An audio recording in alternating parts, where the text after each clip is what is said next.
Hey everyone. Hi. Thank you so much for coming. We always love to meet many other creatives and come to the space, and thank you so much to Craft for inviting us to talk. We're Field. What's our name? There we go, just move on.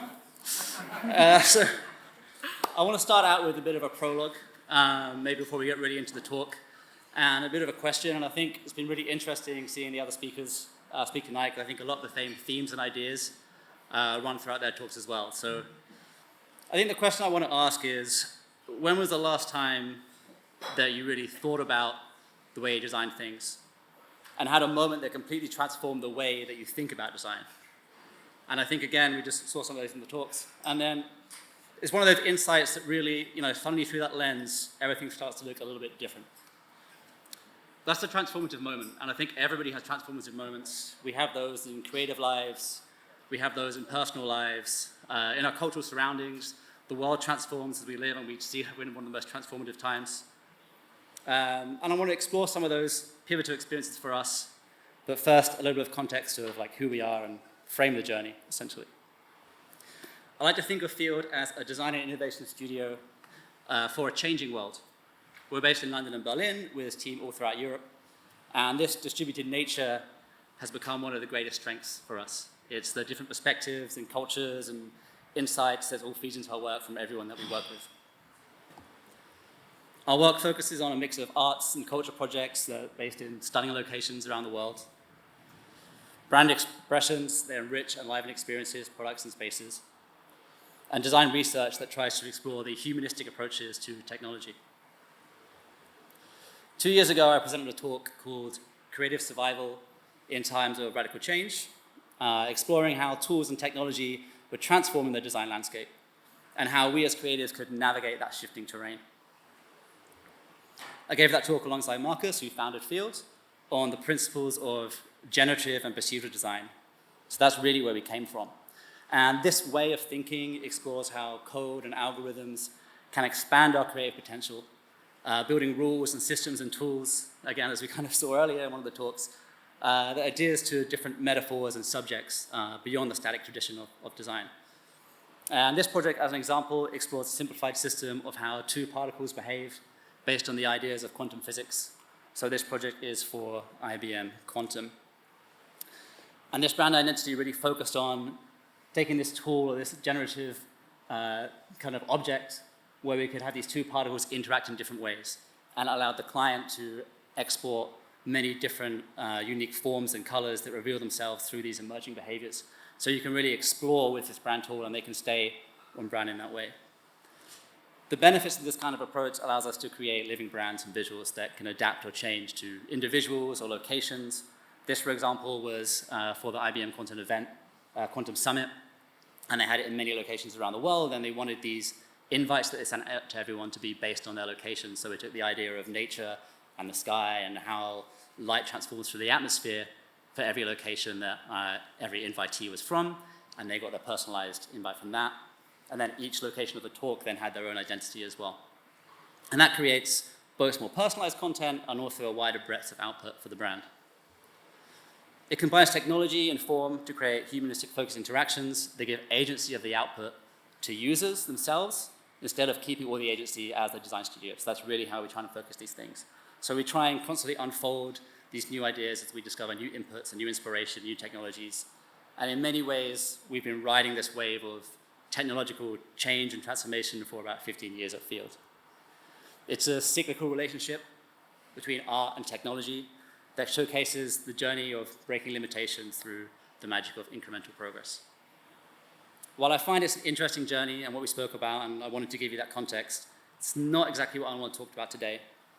So I want to make some bold statements, possibly ruffle a few feathers, thinking about slop. And so I think we're experiencing something a bit different to what we've experienced in the past 15 years. We've seen technology change. We've used many different types of code and generative. We've been doing generative design for a really long time. And I think we're arguably living through one of the most transformative technological moments of our lifetimes. And that's the age of intelligence. Where past revolutions mechanized labor, or where digitization and the internet fundamentally reshaped how we engage with one another. AI extends to something a bit more profound, which is the augmentation, essentially, or maybe the imitation of human thought and creativity. And I can't tell you how many people have told me that AI has reached its limits or AI is rubbish, just to see that limit broken like a month or a week later. I think, unlike previous technologies, AI isn't just expanding on the tools that we have. It's not just a new language or a new way of sensing detection. It introduces new kinds of collaborators. It's already helping physicians diagnose diseases, scientists model climate change, creatives generate images, even if a lot of times they are low effort. You can generate entire applications through generative code now, just through AI. And entirely unique content in ways that are just unimaginable, things that you couldn't do even a few months ago. The age of intelligence is reshaping how we communicate, create, and make decisions. It democratizes knowledge. We can better research and question and brainstorm with its aid. A lot of times now when we're exploring projects and we're exploring ideas, we're using it to bounce off ourselves, because sometimes you don't always have that voice in the room to talk with about that. Like mechanization, it transforms how we create value. It allows us to envision and present rough ideas at a pace much quicker than before. We use AI in a lot of our pitch decks and presentations and ideas to try and get the idea of what we're thinking out there. And that allows you to much better get your thoughts ahead instead of just using references or other ideas. Unlike the internet, it permeates through everything we do. It's being integrated in every industry to explore every potential. You're seeing it pop up in all of your apps and all of your design tools. I don't think it's going to vanish anytime soon. So that brings me to increasingly hearing myself and my friends and my colleagues, both new and seasoned creatives, questioning what that means. What does it mean for design, for your career, for your creative practice? How does that reshape the industry? How does that reshape our tools or way of thinking? And Fields is a studio built on generative design principles. What happens for us when everyone else has easy access to generative workflows? What's the unique value when in the future AI can generate stunning visuals in seconds? So I'm going to take a little jump back. The year is 2018. It's 7 years ago when I joined Field as a motion designer with these kind of big ideas, but honestly quite limited technical ability. I was a Cinema 4D user, not Houdini user, for anyone that's in the motion. And I remember sitting in the studio and watching the designers and developers build generative geometry or interactive installations, feeling simultaneously inspired and intimidated by the kind of work that they were doing. But I immersed myself completely in every creative process, absorbing everything I could, often taking more than I could reasonably handle, all to understand what made these projects truly work. And the transformative moment for me came when I realized that my role wasn't to become a master of these tools. It wasn't to become an incredible technical developer or 3D artist or a master coder, but to be a bridge, to translate creative vision into technical possibility between the artist and the tech, and finding the humanistic meanings and avenues in its potential. And I think that's what you see when you see a lot of studios talk about their work. They're trying to talk about how to transform the meanings and avenues in what they're doing, no matter what the medium or the means. That shift in perspective completely changed my approach to work in creative direction. I stopped seeing technology as a constraint and started seeing it as a canvas. And it's a perspective I've carried through every project since, knowing I can rely on my team to help me find a creative path to make those ideas richer and real. And there's immense value in understanding the disciplines adjacent to your own. You don't have to master them, but developing a foundation of your colleagues' skills empowers you to reevaluate your own work. It creates bridges of communication and collaboration that wouldn't exist. And early focusing on 3D, sometimes believing I needed to try and execute everything myself. I then found myself in a challenge of a project, and this project is for Nike, where we create a generative graphic and motion design system for all of their stores, so they could create campaigns dynamically in real time using a content management system, and was a big success for them, but honestly, it didn't use any of the skills that I traditionally had come up learning. I wasn't necessarily coming from graphic design or development, but working with my colleagues and really learning and appreciating what they did allowed me to understand how to bring these things together. And nothing humbles you faster than leading a project that demands expertise beyond your own capabilities. If there's one lesson I've carried forward from this perspective shift, it's just never to stop listening to your colleagues or admiring their work. Every discipline has something to teach you that's relevant to your own craft, and borders between specialities are not barriers. That's where the most exciting innovations happen. So finally, this is the title of the talk today, Transformative Moments for Self-Studio in the World. Because why we, as a collective, I think are in a pivotal moment, it's the personal realizations and growth that really drives us forward. Field isn't the projects, it's not the technology or the skill sets or the technical abilities. Field is the people. It's how, when we come together, we form our collective approach. And again, I think you see that in other talks when they talk about their collective approach, their culture, the shared values that you have with your team. That's what decides what you make. And we have nearly 40 incredible minds at Field. Unfortunately, not all of the portraits are ready to be made yet, who bring their unique perspective to every project. And that's the lived experiences and the creative vision to every challenge we tackle. The colorful thinkers, creators, and builders who find beauty in technology and meaning in complexity, who love food, nature, art, and expression. That is Field. It's not the different types of technology. It's not the projects themselves, and that's why we keep evolving. Each of them is as valuable now as they've ever been before in helping shape the process. And I believe that will always be the case, even when our tools empower us to do different things. So the greatest successes to me come from not ignoring innovation, not stopping innovation, not trying to close your ears from things that are happening, but actively shaping the development with your own values and with your own needs. The question becomes not if AI will transform creative work, but who is going to guide that and to what end? It's a redefinition of creativity, work, and human potential in the age of intelligence. It's no longer what you can build, it's why we build it, and ensure it serves us and not the other way around. So instead of another 20 minutes of me talking or showing projects you can see on our website, I want to hand over to Jann, who joined Field at another time from me, came from another place, and let her tell her story and her perspective in hopes that it gives you insight into what it means to be a creative in Field's today industry. Thank you. Hi, I'm Jann. So I first joined Field as an intern, really fresh from uni, unjaded by life, love to work. And this was at the height of generative design. So before that, I've already been exploring generative systems through creative coding, experimenting with GANs and sentiment analysis, because at that time, there was this shift happening. There was a move towards designs of emergent behaviors and using computational and systems thinking in creative practices. And it was also the early days of AI image making being incorporated in art and design. So with all this context, I was especially drawn to Field because of their early adoption of all these ideas and productions, and I just want to be somewhere where exciting things are happening. So today I'm going to share some of the transformative moments I had from my journey at Field and explore how my creative practice has evolved over time. So these are some of the stuff I did when I first joined Field, still very fresh. I was fully launched into the world of procedural making, working across tools like Houdini, Touch Designer, Unreal, creating complex system-driven worlds. Here are some of the work in that vein, some of the IBM project you saw earlier, and some work for Envision, this energy company in Shanghai for the HQ.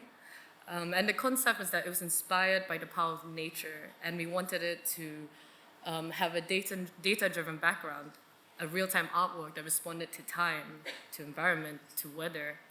So this shift of me starting to use these node-based systematic tools made procedural creation just a lot faster and a lot more intuitive. And it kind of changed the way that I thought. I stopped focusing on individual outputs, and I started thinking in systems and networks and relationships. I started to design systems of systems. So up until this point, I've been working with mainly procedural systems, which is setting out rules, building complexity through code and nodes. And then something shifted in the studio. We started experimenting more and more with machine learning and AI. A lot of open source, which is public, diffusion models were released, and we completely jumped on it. And quickly, we saw that AI could be more than just a tool. It could act as a creative collaborator.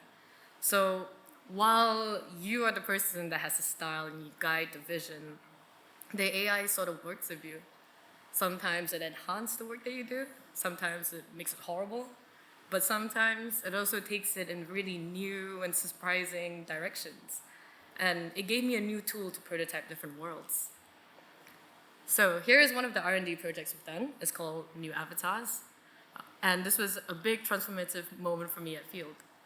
We wanted to represent our really diverse team in more abstract ways that conveys their creativity more, other than just black and white photos. So here you can see the progression. That was me on the left. In 2022, I still had a shorter fringe and short hair. On the right is when we started playing with AI. You can see in the middle our first iteration using disco diffusion, and this was one of the earliest AI diffusion models. It was full of color, chaos, but it was still really raw and experimental. And then on the right, you have here a few years later, 2024, a portrait generated using stable diffusion. So it was more hyperreal, and there's more influence of a personal style. So with all these models, we wanted to train our own this time and sort of push how far we could get away with imposing our own style. So instead of setting rules, we can now coax, collaborate, and discover with AI. We open this room for unpredictability. So with the latest iteration of our avatar projects, we wanted to approach things a little bit differently. Each team member, instead of having just one unique style, one across style, we wanted to have unique avatars for each person, something that would represent them more personally and a lot more meaningfully. And to do this, we created a material library, as you can see over here, using little fine-tuned models called LoRa's. And we built a collection of all these materials that people could choose from. You can see porcelain, glass, metal, a whole library of raw and tactile qualities. And then later on, we mix and mesh them together to create different results. And for this, we created our own data sets, using created textures from the past, unreleased like R&D stuff. And it was really important to me that these styles were made based on raw materials. So rather than borrowing it from existing artist work or using ethically gray data sets, these were photos of bricks, photos of stones, or glass renders that we used to have. So here you can see the mixed match of the different LoRa's. You got someone made a marble, and they were like, I want to be a little painted model. I want to have some color in me. So we mixed that with a paint model, and here we have the result. So everyone had the power to decide what element they were and what texture represented them a lot better. So here we have some of the results in motion. And you can see there were different like whole range of textures. We have kind of more porcelain looking, we have light, we have plastic, we have more earthy tones. We go from light to more heavy materials, and more colorful materials. I'm the one in the middle, I don't think you can tell. I give myself double eyelids. But so some of these came out really wild, but I think in a really good way. So I discovered that creativity within AI wasn't really about trying to control it or like force your style on it completely, unlike more systematic approaches that we used to do.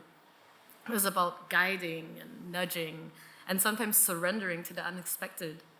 And I was never really too sure how these things were going to turn out, you know? But I think that's what was most exciting, and that's what I loved the most.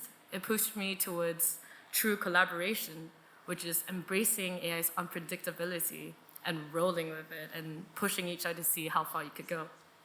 So with that shift in mindset, from it being a tool to a creative partner, it changed how I approach projects that came after that. So this new avatars wasn't just an experiment, it was the beginning of a new way of making for me. So here we have another key moment. This is an art piece we created for the Digital Impact exhibition in Barcelona. It was called Deep Time. So we wanted to craft this journey through time. We see these evolving landscapes that slowly unfold organically. And the idea was to evoke something similar to the overview effect, which is the shift in perspectives that astronauts feel when they're up above the sky, in space actually. And they sort of have a more bigger appreciation for the world. So obviously, the elephant in the room is using AI to open this dialogue about climate change and the world, and Earth itself, and what does it mean when our landscapes, our memories of places are filtered, reimagined, and dreamt through a machine. And I thought it was quite an interesting way to highlight these issues, using a very decisive method. i.e. AI that's very, one, energy intensive, but at the same time, another tool for innovation. So how can this sort of contrast invite reflection and at the same time push and explore the potential of diffusion models in a more emotional and narrative-driven way? So we decided to repurpose the old and merge the different disciplines in our studio. So here we have procedural landscapes that we made in Unity, and we use that as the input source as our base. How can we marry our own work with AI and alter our own source material and iterate from there? So here you can see how we altered them. We color corrected them, and then we fed them into self-trained custom models. And then we used AI to bring it closer to the realistic landscapes we wanted. Together, we added details in these landscapes, changed the environment, and tried to nudge it to whatever we want. Say we want it to be a snowy field, or color correct it to be white, to nudge it towards there, away from the dry Mars landscape above. Here's more examples. It's really interesting to see how they translated these really graphical video game patterns into these more, solid, sort of iceberg aesthetic. And it's just really interesting how we added and created a lot of these new details and make the world building more enhanced. So here are more examples of us transforming our landscapes into all these different environments, nudging them to evoke different moods and emotions, adding color, texture, new memories of these spaces. And what we really learned from this is that AI can transform your own existing material in surprising ways. And you can collaborate with AI by nudging them really softly and open up a space for more poetic uses of technology. All right, so now we're gonna go to Sky. So Sky is a personal studio project. And by this point, we were just really hooked on creating many, many different worlds with AI. And for internal R&D, we're like, okay, let's just do something fun, away from our more like usual serious aesthetics. Let's just celebrate like play and collective dreaming across cultures. And it was recently shown at Times Square in New York, which is really cool. But what this project was so interesting to me is that how we collaborated as a team. So Sky was a technical project. We were blending both AI-driven prototyping tools as well as traditional 3D tools. So we used a lot of AI to quickly prototype hundreds of sketches and kite forms, but these acted more as like a starting point instead of like a finished, polished product. So from there, we moved these sketches into Houdini, into Unreal, to craft more refined and interactive versions. For example, adding cloth simulations, making them fly up in the sky. We also made tons of AI skies and put all kites in there to add more detail. So, as I said before, one of the most exciting parts of the project was how everything influenced each other. There was a lot of cross-pollination across the team, within ideas, within tools. For example, we will take a rough AI prototype, evolve it procedurally, and then feed these ideas back into the next round of AI sketching. So this essentially creates a feedback loop within our team.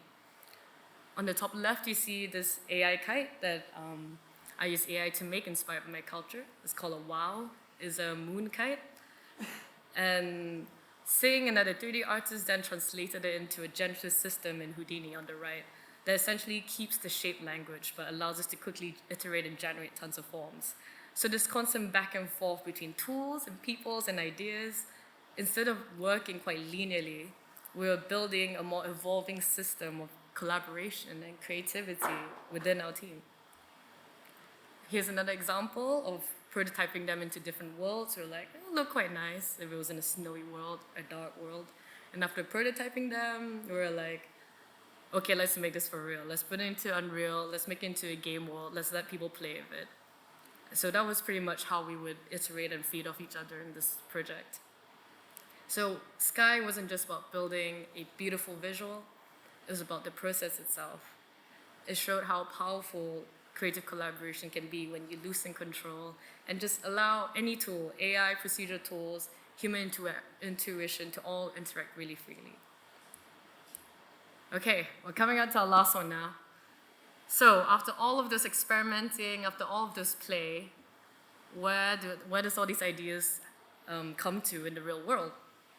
So all of these ideas culminated in a real-world client project, which is the installation for the IMI headquarters.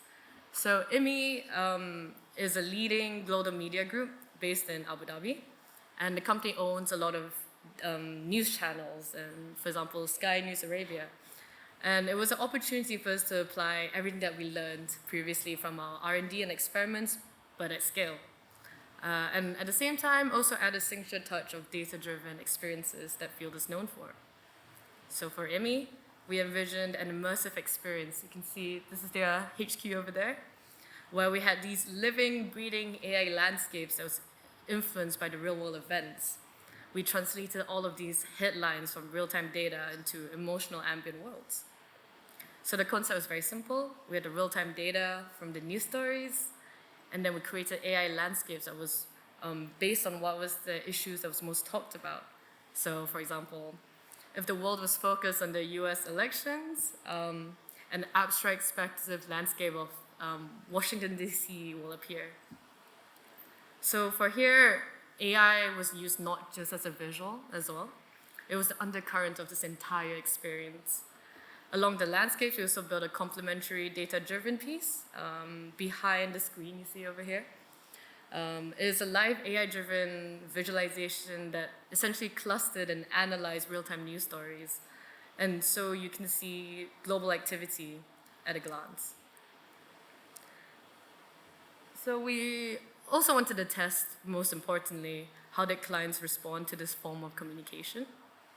They responded well, thankfully. And I think you can see it's because these environments are very emotive, they're very meditative, but at the same time also really surreal. And visually, a lot of them look like really abstract paintings. And part of that was very intentional. So during the AI generation process, we'll often stop it halfway just to capture the looser, more abstract forms, and then later on enhance them and add more details to them. And through this, we found a new kind of beauty. We found a world caught between abstraction and reality. And this process allowed us to give these worlds a more dreamlike feeling that kind of invited more interpretation rather than dictating. So seen at large scale in these IMI gallery spaces, it felt really immersive and very open-worldly because it really had the space for reflection, especially in a world that's obsessed with information. So what this really just showed was that the clients had an appetite for these more surreal-driven worlds and forms of communication, and our experiments worked. Okay, so to wrap this up, I think the key to thriving in this new landscape is to stay open. And stay open to these transformative moments that change the way that we see the world.